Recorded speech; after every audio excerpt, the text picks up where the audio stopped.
Good morning అందరికీ. Last క్లాస్లో మనం ఏం చూసుకుంటూ వచ్చాము అంటే పెరల్స్ మనం ఎలా ప్రిపేర్ చేసుకోవాలి, ఆయిస్టర్స్ కల్చర్ ఏ విధంగా పెరల్ ఫార్మేషన్ ఎలా జరుగుతుంది, వాటిని ఎలా ప్రిపేర్ చేసుకోవాలి అనేది మనం చూసుకుంటూ వచ్చాం. ఈరోజు క్లాస్లో కూడా మనం కల్చర్ ఆఫ్ పెరల్ ఆయిస్టర్స్ గురించి మనం చూద్దాం. Culture of pearl oysters. Okay, culture of pearl oysters గురించి మనం చూసుకుంటూ వద్దాం. ఓకేనా. భారతదేశంలో స్వాతంత్రం వచ్చే నాటికి జనాభా మ్యాక్సిమం తక్కువగానే ఉన్నారు కాబట్టి అప్పుడు ఏం జరుగుతూ వచ్చేది అంటే ఫుడ్ వనరులన్నీ కూడా సమానంగా సరిపోతూ వచ్చాయి అనమాట. ఓకేనా. ఎంత జనాభా ఉన్నా కూడా అంత జనాభా పండించడం, సరిపడా ఆహార ధాన్యాలు సదుపాయం చేయడం జరుగుతూ వస్తుంది. ఉండి కొలితే ఏం జరుగుతూ వస్తుంది అంటే ఈ జనాభా విపరీతంగా పెరిగిపోవడం, ఆహారపు వనరులు అనేవి తగ్గిపోవడం, సరిపడా ఆహారాన్ని అందించలేకపోవడం ద్వారా వ్యవసాయానికి అనుబంధంగా కొన్ని వ్యవసాయ వ్యవసాయ ఉత్పత్తులను చేపట్టడం జరుగుతూ వస్తుంది అనమాట. ఓకేనా.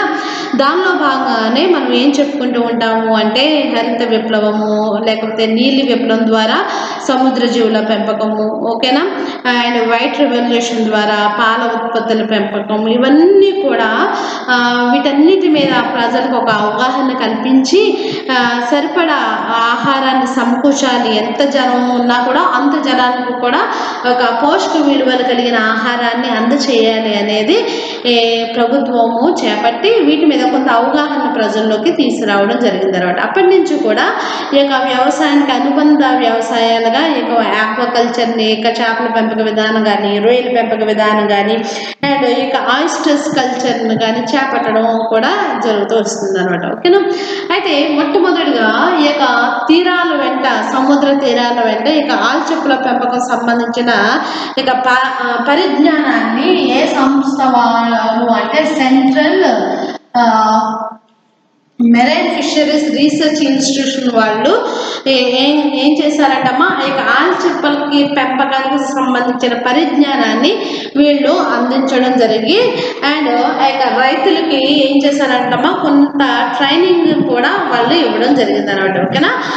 Central marine fisheries research institutions వాళ్ళు ఆల్చిప్పలకి సంబంధించిన పరిజ్ఞానం గురించి ప్రజలకు కొంత అవగాహన తీసుకురావడం అండ్ తర్వాత రైతులకి వాళ్ళకి ఏర్పాటు చేశారంటమ్మా డ్యూటీ అంటే ట్రైనింగ్ కూడా ఏర్పాటు చేసి వ్యవసాయం మీద కొంత అవగాహన వాళ్ళు చేపట్టడం జరిగింది అనమాట. ఓకేనా.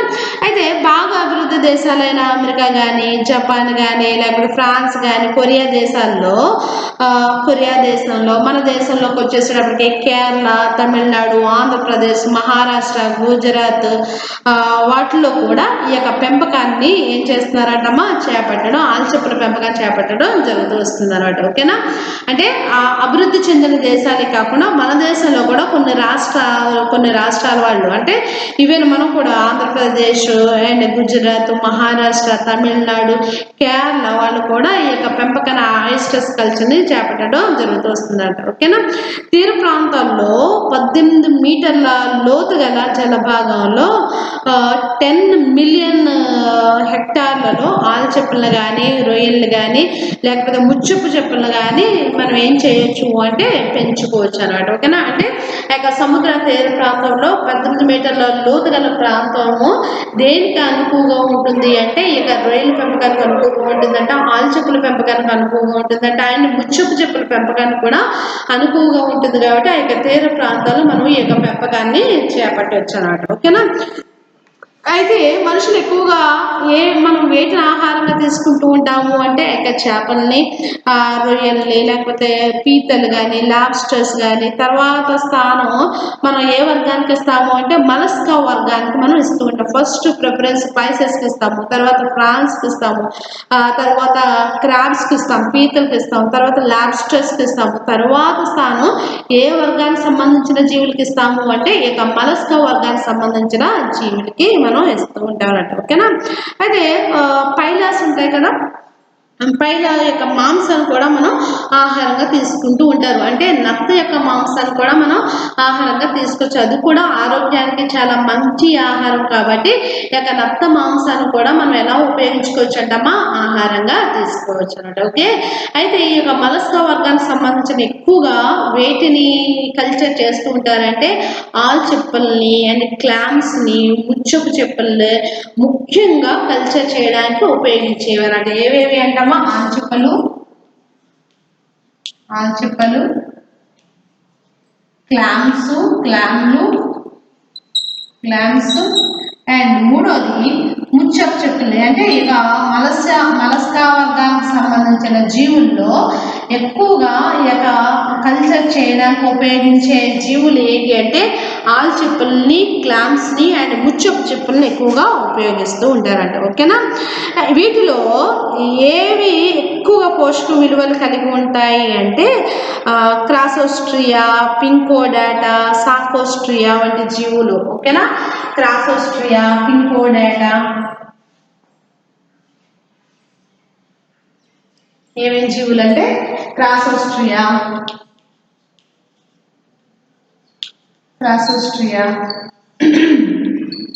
పింకోడాటా. ఓకే, క్రాసోస్ట్రియా, పింకోడాటా, సాకోస్ట్రియా మొదలైనవి, స్ట్రాకోస్ట్రియా మొదలైన జీవులు ఏం కలిగి ఉంటాయంటమ్మా, అధిక పోషక విలువలను ఇవి కలిగి ఉంటాయి. కాబట్టి వీటిని, ఈ జీవుల్ని ఎక్కువగా ఎలా ఉపయోగిస్తున్నారంటే ఆహార పదార్థాలుగా ఎక్కువగా ఈ జీవులను ఉపయోగిస్తున్నారు అన్నమాట. ఓకేనా, ఈ క్రాసోస్ట్రియా, పింకోడాటా, సాకోస్ట్రియా జీవులు ఏం కలిగి ఉంటాయటమ్మా, అధిక పోషక విలువల్ని కలిగి ఉంటాయి. కాబట్టి వీటిని ఎక్కువగా దేనికోసం ఉపయోగిస్తున్నారంటే ఆహార పదార్థాలుగా వీటిని ఉపయోగిస్తూ వస్తున్నారు అన్నట్టు. ఓకేనా, అండ్ దీంట్లో ముఖ్యమైనది ఏంటి అంటే క్రాసోస్ట్రియా మద్రాసెన్సిస్. ఓకేనా, ఇది తూర్పు ఆ యొక్క తీర ప్రాంతాల్లో ఎక్కువగా తమిళనాడు, ఆ యొక్క కేరళ ప్రాంతాల్లో ఎక్కువగా వీటిని ఉపయోగిస్తూ ఉంటారు. తూర్పు పశ్చిమ తీరాల్లో కేరళ, తమిళనాడులో ఎక్కువగా పెంచబడే జాతి అనమాట. ఏది అంటమ్మా, మద్రాసెన్సిస్, క్రాసోస్ట్రియా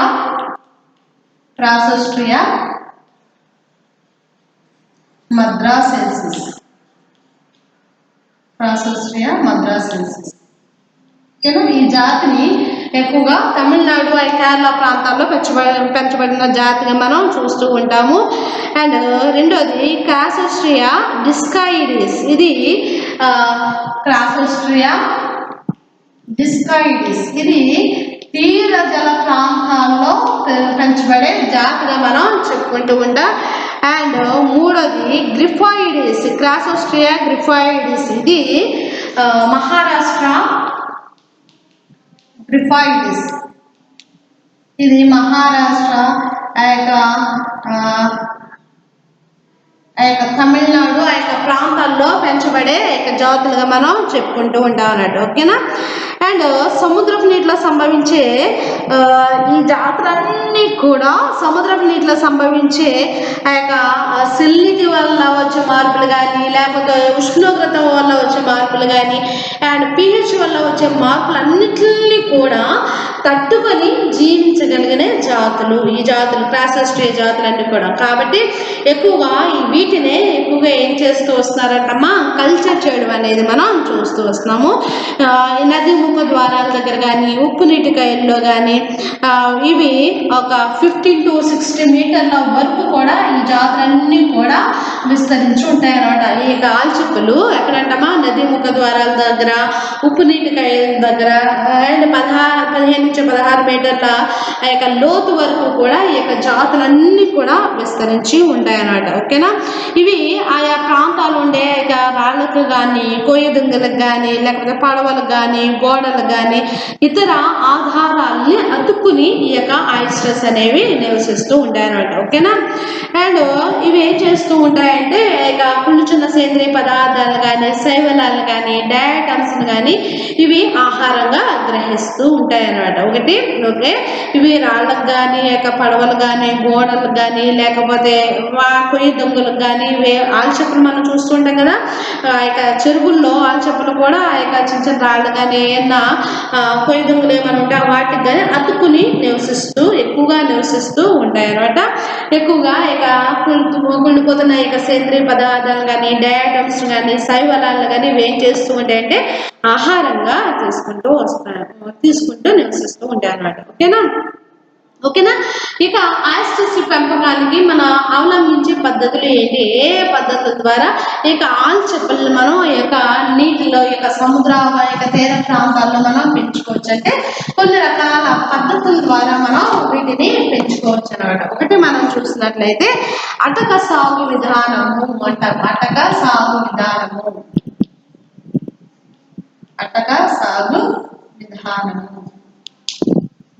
ఫస్ట్ మెథడ్ ఏంటి అంటే అటక సాగు విధానము. ఓకేనా. ఇది 2 మీటర్ల లోతున్న సముద్ర తీర ప్రాంతాల్లో వెదురు బొంగులతో ఒక అటక వంటి నిర్మాణాన్ని మనం ఏర్పరిచి ఆ ఆయిస్టర్స్ విత్తనాన్ని ఒక గొలుసులను ఏం చేస్తూ ఉంటారంటమ్మా నీటిలోకి వేలాడదీస్తూ ఉంటారంట. ఓకేనా.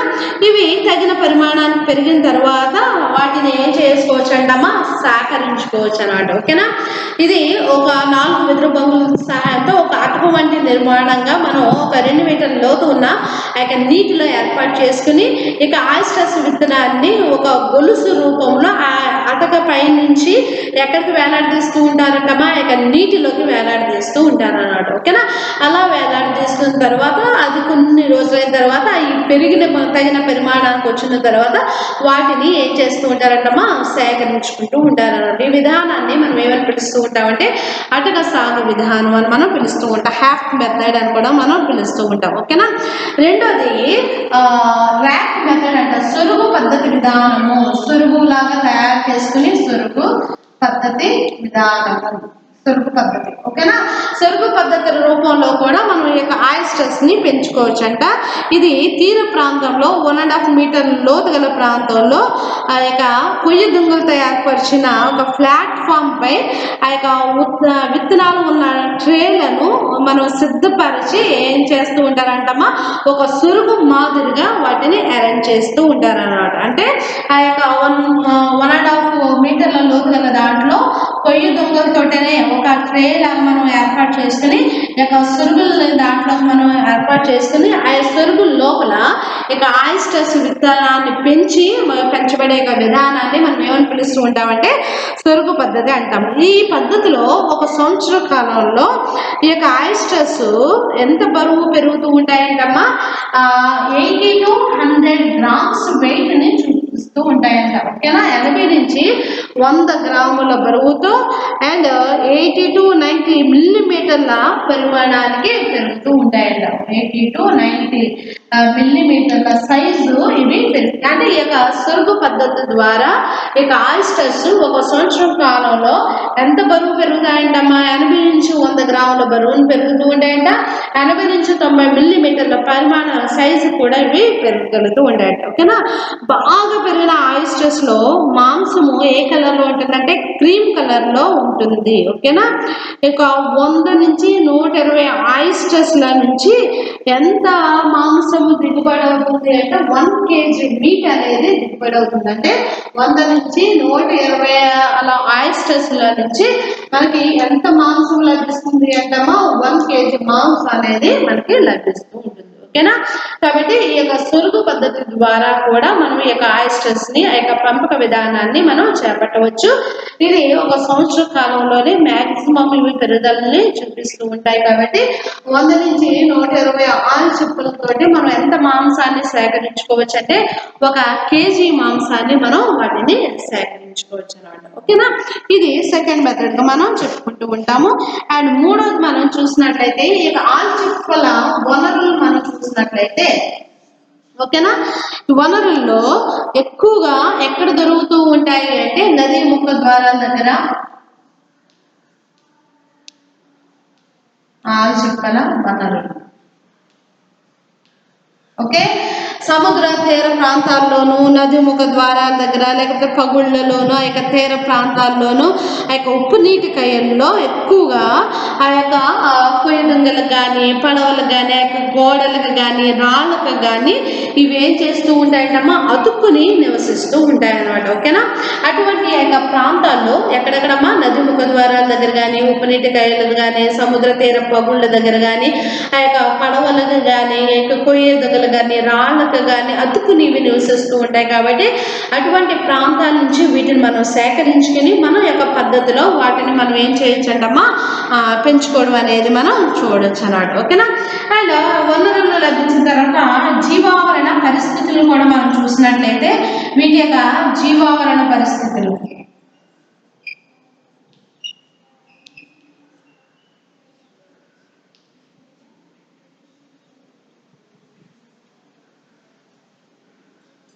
ఓకే, జీవావరణ పరిస్థితుల్లో ఆధారము, ఆవాసము, లావణ్యత, ఉష్ణోగ్రత, కాంతి, టర్బడిటీ, జలపారదర్శకత, pH మొదలగు అన్నీ కూడా నిర్జీవ కారకాలన్నీ కూడా ఆల్చిప్పల పెంపకాన్ని ఏం చేస్తూ ఉంటాయంటే చాలా ప్రభావాన్ని చూపిస్తూ ఉంటాయి అన్నమాట. ఓకేనా?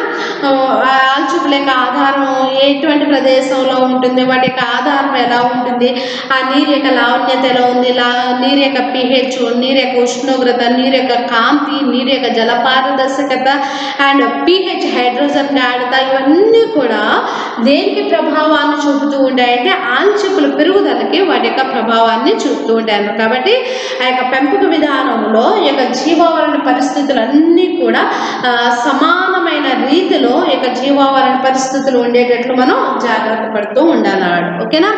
అండ్ నెక్స్ట్ వచ్చేసేటప్పటికి ఐదోది మనం ఏం చూస్తాము అంటే వీటి యొక్క ఆధారం మనం చూస్తూ ఉంటాం. ఓకేనా?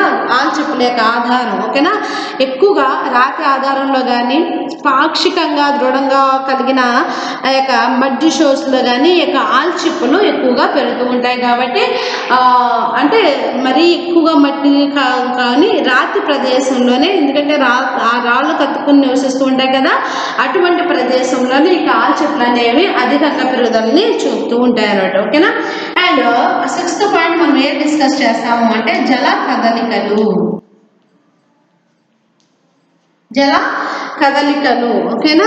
ఇవి ఇక వ్యర్థ పదార్థాలను ఇక వాటర్ ఎప్పటికప్పుడు మనం కదిలించడం వల్ల ఏం చేయొచ్చు అంటే ఆ యొక్క ప్రాంతంలో ఏర్పడిన వ్యర్థ పదార్థాలను మనం తొలగించడానికి, మళ్ళా ఆ యొక్క ఆహారాన్ని, ఆక్సిజన్ని సమకూర్చడానికి ఏం జరగాలంటే నిరంతరంగా జల ప్రసరణ అనేది ఈ పెంపకానికి చాలా అవసరం అవుతూ ఉంటుంది అన్నట్టు. ఓకేనా?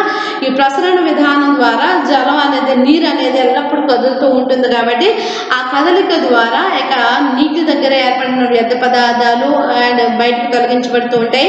అండ్ ఇక జీవులకు అవసరమైన ఆక్సిజన్ ఇవన్నీ కూడా ఆ యొక్క నీటి ద్వారా, ఆహార పదార్థాలన్నీ కూడా ఏం జరుగుతూ వస్తాయంటమ్మా, నీటి ద్వారా వాటికి అందచేయబడుతూ ఉంటాయి అన్నమాట. ఓకేనా? అండ్ 7th మనం చూసినట్లయితే వాటి యొక్క లావణ్యత మనం చూడాలి. ఓకేనా? అండ్ జల కదలికలు మనం చూసుకుంటూ వచ్చాం. అండ్ నీటి యొక్క లావణ్యత, యూరిహైలస్ జీవులను మనం అంటాం ఆల్చిప్పలు. ఓకేనా? ఆల్చిప్పల్ని యూరిహైలస్ జీవులు అంటాము. అందువల్ల ఇవి జల లావణ్యతలు ఏర్పడే మార్పులను కూడా తట్టుకొని నివసించగలే జీవులు. ఓకేనా? మ్యాక్సిమము షెల్స్ అనేవి ఉంటాయి కాబట్టి, కర్పూరాలు ఉంటాయి కాబట్టి తాత్కాలిక పరిస్థితుల నుంచి కూడా ఇవి ఏం కలుగుతాయంటమ్మా, రక్షించుకుంటూ ఉంటాయి. అండ్ లార్వాల యొక్క అభివృద్ధికి, రూప విక్రియ చెందడానికి కూడా ఈ లావణ్యత నియంత్రించగలుగుతుంది. కాబట్టి సాధారణంగా ఈ జీవులు 5 to 8 యొక్క లావణ్యత మార్పులను కూడా తట్టుకొని నివసించగలుగుతూ ఉంటాయంట. 5 to 8% వరకు కూడా ఈ యొక్క లావణ్యతలో కలిగే మార్పులన్నింటిని కూడా తట్టుకుని నివసించగల సామర్థ్యాన్ని కలిగి ఉంటాయంటమ్మా, ఇక ఆల్చిప్పలు అనేవి కలిగి ఉంటాయంట. ఓకేనా? నెక్స్ట్ మనం ఉష్ణోగ్రత, టెంపరేచరు, తర్వాత కాంతి, ఉష్ణోగ్రత, ఓకే, తర్వాత లైట్, కాంతి, ఓకే, అండ్ pH, ఆహారము, 10 pH అండ్ 11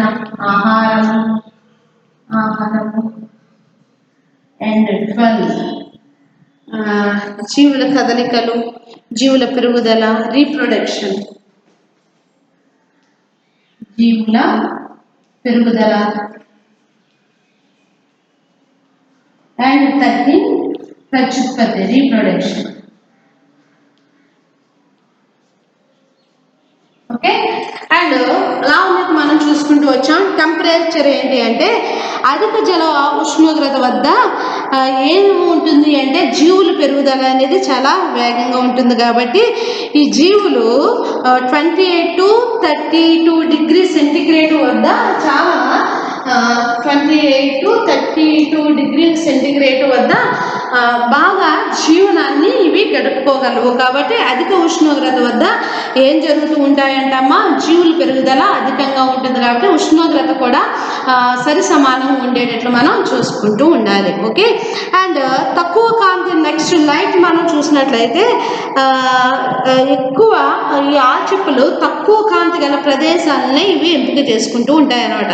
ఓకే, ఎందుకు అంటే తక్కువ కాంతి గల ప్రదేశాల్లో లార్వాలు కూడా చాలా ఫాస్ట్గా పెరుగుదలని చూపుతూ ఉంటాయి. కాబట్టి ఆ యొక్క తక్కువ కాంతి ఉండే ప్రదేశాన్ని మనం ఈ యొక్క చేపల పెంపకానికి మనం ఎంపిక చేసుకుంటూ ఉండాలన్నమాట. ఓకేనా, అండ్ pH మనం చూసినట్లయితే హైడ్రోజన్ అయాన్ గాఢత ఆల్చిప్పల్లో ఎంత ఉంటే ఆల్చిప్పలు తమ యొక్క జీవన క్రియలను సక్రమంగా నిర్వహించుకుంటూ ఉంటాయి అంటే 6.75 to 9.0 మధ్య ఉన్నప్పుడు ఈ యొక్క ఆల్చిప్పలు 7.5 to 9.0 మధ్య ఉన్నప్పుడు మాత్రమే ఈ యొక్క ఆల్చిప్పలు ఆ యొక్క pHలో వాటి యొక్క జీవన క్రియలను చాలా సక్రమంగా అవి నిర్వహించుకుంటూ ఉంటాయి అన్నమాట. వాటికన్నా తక్కువ ఉన్నా, వాటికన్నా pH ఎక్కువ ఉన్నా కూడా ఇవి ఎక్కడికి వెళ్ళిపోయినట్టు అంటే చాలా ప్రమాద స్థాయికి వెళ్ళిపోయినట్లు మనం ఐడెంటిఫై చేసుకుంటూ ఉండాలన్నమాట. ఓకేనా, అండ్ వీటి యొక్క ఫుడ్ మనం చూసినట్లయితే ఫ్రౌట్ జీవులు కానీ, సేంద్రీయ పదార్థాలు, కుళ్ళిపోతున్న సేంద్రీయ పదార్థాలు కానీ, ఇక డయాటమ్స్ కానీ, ఆల్గేస్ని కానీ ఇక ఆల్చిప్పలు ఎలా తీసుకుంటాయంటమ్మా ఆహారంగా తీసుకుంటూ ఉంటాయి. ఈ యొక్క లార్వాస్కి వచ్చేసేటప్పటికి సింగిల్ సెల్లర్ ఏకకణ కసాప జీవులను అవి ఏం చేస్తూ ఉంటాయంటమ్మా ఆహారంగా తీసుకుంటూ ఉంటాయి. కాబట్టి అటువంటి ఆహారాన్ని మనం సమకూరుస్తూ ఉండాలి. ఓకే, అండ్ వీటి యొక్క పెరుగుదల మనం చూసినట్లయితే ఆ యొక్క ఆల్చిప్పల పెరుగుదల పైన ఉండే కర్పూరాల పెరుగుదలను బట్టి ఆల్చిప్పల పెరుగుదలను మనం ఐడెంటిఫై చేసుకోవచ్చు అనమాట. కర్పూరాల యొక్క సైజు పెరుగుతుంది అంటే లోపల దాని యొక్క మాంసం యొక్క సైజు కూడా పెరుగుతుందని ఐడెంటిఫై చేసుకోవచ్చు. అండ్ ఆల్చిప్పల విత్తనము లేకపోతే లార్వా దశలో మొదటి 3 నెలల్లో చాలా వేగంగా పెరుగుతూ ఉంటాయి. సంవత్సరానికి ఎన్ని గ్రాముల వరకు చేరుకుంటూ ఉంటాయంటే 120 to 130 గ్రామ్స్ వరకు మ్యాక్సిమము సంవత్సరంలో పెరుగుదల చూపుతూ ఉంటాయి. అండ్ 88 మిల్లీమీటర్ల పరిమాణం కూడా ఇవి కలిగి ఉంటాయి అన్నమాట. 88 మిల్లీమీటర్ల పరిమాణం సైజులో కూడా పెరుగుతూ ఉంటాయి. అండ్ 120 to 130 గ్రామ్స్ల వెయిట్ కూడా ఈ జీవులు పెరుగుదల ఉంటాయి అన్నమాట. ఓకేనా, నెక్స్ట్ రీప్రొడక్షన్, ప్రత్యుత్పత్తి విధానాన్ని మనం చూసినట్లయితే ఆల్చిప్పల్లో చాలా సింపుల్ రీప్రొడక్షన్ ఇవి జరుపుకుంటూ ఉంటాయి అన్నమాట. ఓకేనా, అండ్ లోపల ప్రావారపు పొర అని చెప్పుకున్నాం కదా, ఆ కింద గ్యామెట్స్ అనేవి అమరి ఉంటాయి. ఇవి బీజకోశాల ఉత్పత్తి ఎప్పుడు జరుగుతుందంటే ఫిబ్రవరి మార్చి నెలల్లో, అండ్ ఎక్కువగా ఫిబ్రవరి టు మార్చి నెలల్లో బీజకోశాలు అనే ఉత్పత్తి జరుగుతూ ఉంటాయి. అండ్ నెక్స్ట్ వచ్చేసేటప్పటికి ఆగస్టు సెప్టెంబర్ నెలలో చాలా తక్కువగా 59% మాత్రమే ఉంటాయి. కాబట్టి చాలా సింపుల్గా ఇవి రీప్రొడక్షన్ని జరుపుకుంటూ ఉంటాయి అన్నమాట. ఓకేనా, చాలా వరకు ఇవి ఏకలింగ జీవులు, కొన్ని ఉభయలైంగికాలుగా కూడా కనిపిస్తూ ఉంటాయి. అండ నిక్షేపణ సమయము 10 to 15 మిలియన్ల అండాలని ఇవి విడుదల చేస్తూ ఉంటాయి. ఫలదీకరణ ఎలా ఉంటుందంటమ్మా చాలా బాహ్యంగా ఫలదీకరణని జరుపుకుంటూ ఉంటాయి అన్నమాట. ఓకేనా, అండ్ నెక్స్ట్ మనం చూసినట్లయితే వీటి యొక్క డెవలప్మెంట్ 14 మనం చూసినట్లయితే అభివృద్ధి, ఆల్చిప్పల యొక్క అభివృద్ధి ఏ విధంగా ఉంటుంది. ఓకే. డెవలప్మెంట్ మనం చూసుకుంటా వెళ్తే ఈ జీవుల యొక్క అభివృద్ధి ఫలదీకరణ తర్వాత 6 గంటల్లో గ్యాస్ట్రుల దశ అనేది ఏర్పడుతుంది. తర్వాత 20 గంటలకి ఏ స్టేజ్ ఏర్పడుతుందమ్మా, వెలుజల్ లార్వా అనేది ఏర్పడుతూ ఉంటుందన్నమాట. ఓకేనా. ఫస్ట్ 6 గంటల్లో రీప్రొడక్షన్ జరుపుకున్న తర్వాత మొదటి 6 గంటల్లో ఏది ఏర్పడుతుందంటమ్మా, గ్యాస్ట్రులా స్టేజ్ అనేది ఏర్పడుతుంది. ఓకే. తర్వాత 20 గంటలకి ఏ స్టేజ్ ఏర్పడుతుంది, వెలుజల్ లార్వా అనేది ఏర్పడుతుంది. ఓకేనా. రీప్రొడక్షన్లో డెవలప్మెంట్ మనం చూసుకున్నట్లయితే రీప్రొడక్షన్ జరిగిన తర్వాత ఫలదీకరణ జరిగిన తర్వాత 6 గంటలకి గ్యాస్ట్రులా దశ ఏర్పడుతుంది. 20 గంటలకు మొదటి వెలుజల్ లార్వా ఏర్పడుతుంది. ఓకేనా. ఈ లార్వాలు ఆ యొక్క పట్టిస్తరం వద్ద గల చిన్న శైలికల సహాయంతో ఈదుతూ ఆ యొక్క సహాయంతోనే ఏం చేస్తూ ఉంటాయంటమ్మా, ఆహారాన్ని సేకరించుకుంటూ వాటి యొక్క జీవనాన్ని సాగించుకుంటూ అది ప్రౌఢ జీవుగా అభివృద్ధి చెందుతూ ఉంటాయి. అంటే ఆ యొక్క ప్రావారపు పొర దగ్గర ఉండే చిన్న చిన్న శైలికల సహాయంతోనే ఆ యొక్క నీటిలో ఈదుతూ ఆహారాన్ని సేకరించుకుంటూ అవి ఏం జరుగుతూ ఉంటాయంటమ్మా, ఆహారాన్ని సేకరించుకుంటూ ఉంటాయి అన్నమాట. ఓకేనా. ఈ యొక్క పెంపక విధానంలో ఈ యొక్క 14 అంశాలు కూడా మనం దృష్టిలో ఉంచుకుని ఈ యొక్క ఆల్చిప్పల యొక్క పెంపక విధానాన్ని మనం చేపట్టినట్లయితే దాని ద్వారా మనం ఏం చెందొచ్చు అంటమ్మా, అధిక రాబడిని మనం పొందుకోవచ్చు అన్నమాట. ఓకేనా. మనం ఇందాక చూసుకుంటూ వచ్చాం కదా, అటుకు సాగు పద్ధతి ద్వారా కూడా వీటిని పెంచుకోవచ్చు, సురుగు పద్ధతి ద్వారా వీటిని పెంచుకోవచ్చు. అండ్ మూడవది ఏంటి అంటే స్టేక్ పద్ధతి ద్వారా. ఈ స్టేక్ పద్ధతి అంటే ఏంటి అంటే స్టేక్ పద్ధతి, స్టేక్ మెథడ్. ఓకేనా.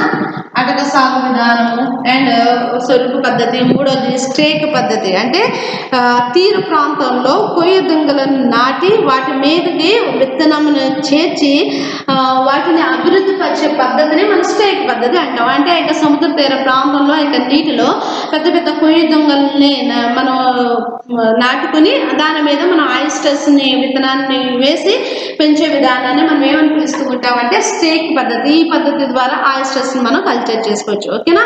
అండ్ నెక్స్ట్ ఏంటి అంటే లాంగ్ లైన్ మెథడ్ అంటాం, లాంగ్ లైన్ పద్ధతి అంటాం,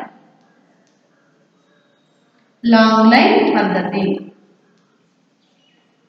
ఓకే. లాంగ్ లైన్ పద్ధతి అంటే ఏంటంటే లోతకు ప్రాంతాలలో పొడవైన దుంగలను నాటి వాటి మధ్య ఒక నైలాన్ త్రాళ్లను అమర్చుకొని ఆయిస్టాన్స్ విత్తనాన్ని ఆ యొక్క నీటిలోకి వేలాడదీస్తూ ఉంటారన్నమాట. ఓకేనా. అంటే పొడవైన దుంగలు నాటుకుని వాటి మధ్య ఒక నైలాన్ తాళ్లను అరేంజ్ చేసుకుని ఆ నైలాన్ తాళ్ళ రెన్లకు మధ్య ఆ యొక్క ఆయిస్టర్స్ని ఏం చేస్తూ ఉంటారంటమ్మా, ఆ యొక్క నీటిలోకి వేలాడదీసి వాటిని అభివృద్ధి పరుస్తూ ఉంటారంట. దాన్నే మనం ఏమని పిలుస్తూ ఉంటామంటే లాంగ్ లైన్ మెథడ్ అంటాము. ఓకేనా. నాలుగోది ఏంటి అంటే నెక్స్ట్ ఏంటంటే జలాధార పెంపకము ఆధారంలో.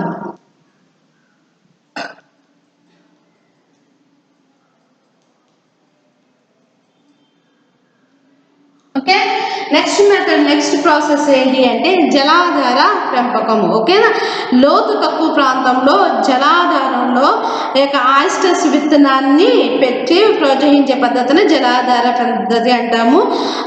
ఈ పద్ధతిలో ఈ ఆయిస్టర్స్ బాగా పెరిగి వాటి యొక్క మాంసం ఎలా ఉంటుందంటే ఒక క్రీమ్ కలర్లోకి మారిపోతూ ఉంటుంది అన్నమాట. ఓకేనా.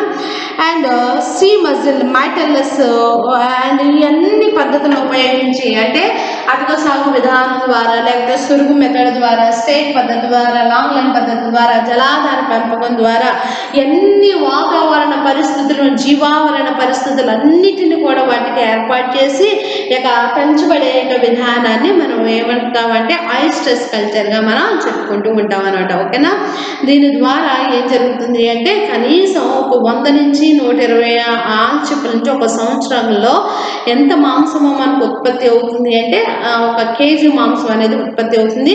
అది కూడా అధిక పోషక విలువలను కలిగి ఉంటుంది కాబట్టి అదే మంచి ఆహార పదార్థంగా ఉపయోగపడుతుంది కాబట్టి ఒక అనుబంధ ఆహారంగా ఈ యొక్క ఆయిస్టర్స్ కల్చర్ని కూడా చేపట్టడం జరుగుతూ వస్తుంది అనమాట. ఓకేనా.